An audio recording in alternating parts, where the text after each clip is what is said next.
नमस्कार दोस्तों, हमारे हिंदुस्तान में जब किसी के यहाँ मुंडन होता है, छेदन होता है, शादी होती है, तो लोग देखो 5-6 महीने पहले से तैयारी करना शुरू कर देते हैं। हलवाई बुक कर दिया टाइम से, और ये क्या कहते हैं, टेंट वाला बुक कर दिया टाइम से, ये बैंड बाजा तुरतुरिया सब टाइम से बुक कर दिया।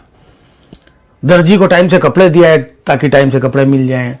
जेवर जट्टा गहने वो टाइम से लोग बुक कर देते हैं, है ना। तो पूरी तैयारी, कार्ड टाइम से छप जाते हैं, 1-1.5 महीने पहले से लोग कार्ड बांटना शुरू कर देते हैं। फिर घर में साफ सफाई, लिपाई पुताई सब चालू हो जाती है। तो बाहर से भी अगर कोई गुजर रहा होता है तो उसको भी मालूम पड़ता है कि वाकई में यहाँ कुछ शादी ब्याह कुछ तो होने वाला है, तैयारी देख करके। ये शादी ब्याह मुंडन और छेदन की तैयारी है। और हिंदुस्तान में देखिए आप, कोरोना की दूसरी लहर आने के पहले क्या तैयारी थी। कौन सा टेंट हाउस बुक किया, कौन सा हलवाई बुक किया है, कौन सा दर्जी बुक किया, कौन सा हॉल बुक किया, क्या तैयारी थी। तैयारी क्या थी असल में, वो मैं आपको बता रहा हूं।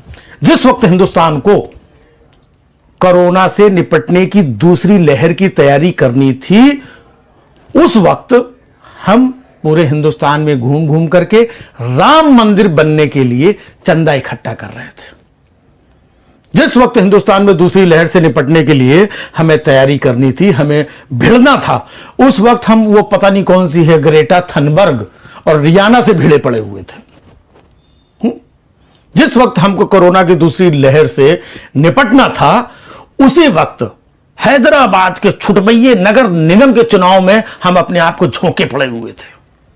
जिस वक्त हमको कोरोना की दूसरी लहर से निपटने की तैयारी करनी थी, उस वक्त हम लोगों ने डिक्लेयर कर दिया कि हम कोरोना से जीत गए, जश्न मनाने लगे, हमने इतने देशों को मदद कर दी, वाहवाही लूटने लगे। वाह भाई वाह, ये थी तैयारी हमारी है? उस वक्त एक जो कलाकार था सुशांत सिंह राजपूत, उसकी मौत का इंसाफ पूरा हिंदुस्तान मांगने में लगा हुआ था। सारे न्यूज चैनल, सारे मीडिया और सारे लोग सब लगे हुए थे। उसके बाद फिर जब तैयारी करने का मौका आया, तब तक तो यह हो गया कि हमने वैक्सीन बना ली, वैक्सीन बना ली, वैक्सीन वैक्सीन वैक्सीन। मतलब जितनी वैक्सीन बनी नहीं, हिंदुस्तान को मिली नहीं, उससे ज्यादा तो हम लोगों ने अपनी वाहवाही कर डाली थी। ये थी हमारी कोरोना से लड़ने की तैयारी। हालांकि केंद्र सरकार ने कह दिया था समय पे कि जो दूसरी लहर आने वाली है, इसकी जानकारी हमने प्रदेशों को टाइम से दे दी। अब प्रदेश सरकार की भी तैयारियां देखिए आप, एक एक प्रदेश की तैयारी आप देखें। गुजरात सरकार, जिस वक्त कोरोना की दूसरी लहर की तैयारी करनी थी, उसी वक्त गुजरात सरकार दुनिया का सबसे बड़ा स्टेडियम करोड़ों अरबों रुपए का बना रही थी, नरेंद्र मोदी स्टेडियम। बिहार में देखिए, जिस वक्त कोरोना की दूसरी लहर की तैयारी करनी थी, वो चुनाव की तैयारियां करने में जुटे हुए थे। दिल्ली वालों को देखो, जिस वक्त कोरोना की दूसरी लहर की तैयारी करनी थी, उस वक्त वो एलजी एलजी चिल्ला रहे थे। पंजाब को देखो, जिस वक्त कोरोना की दूसरी लहर की तैयारी करनी थी, उस वक्त तो किसान आंदोलन की तैयारी कर रहे थे। उत्तराखंड को देखो, जिस वक्त कोरोना की दूसरी लहर की तैयारी करनी थी, वो लोग कुंभ मेले की तैयारी कर रहे थे। महाराष्ट्र को देखो, जिस वक्त कोरोना की दूसरी लहर की हमें तैयारी करनी थी, ये लोग कंगना रणावत का बंगला और घर गिराने में लगे हुए थे। और तो और उत्तर प्रदेश, वहां के मुख्यमंत्री को देखिए, जिस वक्त ऑक्सीजन प्लांट कहां पे लगाया जाए उसके लिए जगह ढूंढनी थी, उत्तर प्रदेश के मुख्यमंत्री उस वक्त फिल्म सिटी बनाने के लिए प्लॉट ढूंढ रहे थे।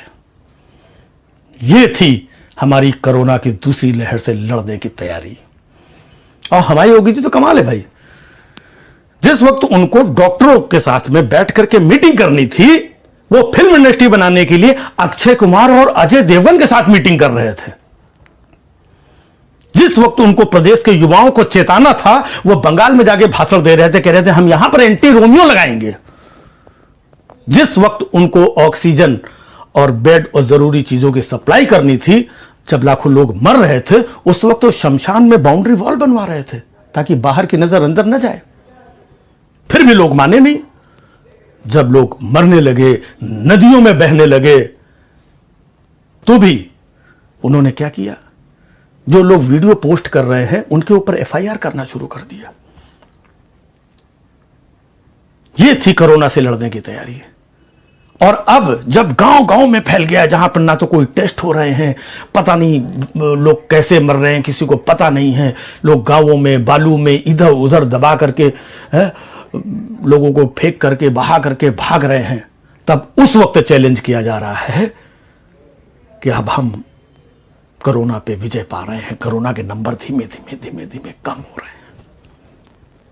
जिस वक्त हाईकोर्ट ने कहा था कि प्रदेश में लॉकडाउन लगाने की जरूरत है, उस वक्त प्रदेश के मुख्यमंत्री वहां के पंचायत चुनाव में बिजी थे। ये थी हमारे उत्तर प्रदेश की कोरोना से दूसरी लहर से जीतने के लिए तैयारी।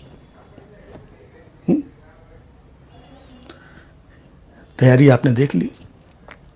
तो इसके बाद में भी आपने सुना होगा कुछ लोग कहते हैं अरे भैया सब जनता की गलती है, सब जनता की गलती है।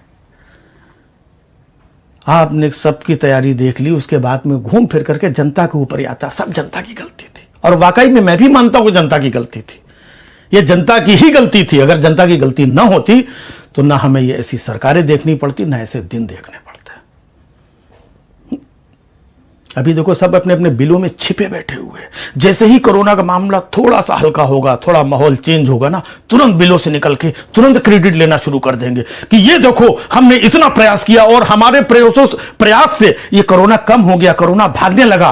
क्रेडिट लेने के लिए आ जाएंगे। हम कहीं मतलब ऐसा नहीं भागे नहीं थे, छिपे नहीं थे, हम अंदर ही अंदर बैठ के कोरोना को गायब करने की, कोरोना से निपटने की तैयारी कर रहे थे। और उनके जितने भी भक्त हैं, जितने भी समर्थक हैं, वो आकर के चिल्लाना शुरू कर देंगे ये देखो हमारे नेता ने कैसे कोरोना से लाखों लोगों को बचा लिया।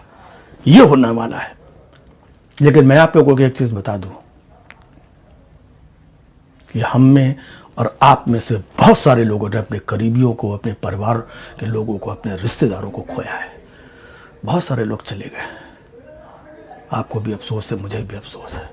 तो जितने भी लोग गए हैं वो जूता और चप्पल तो पहनते होंगे ना, बस उनके जूते और चप्पल संभाल के रखिएगा, वो एक दिन जरूर काम आएंगे।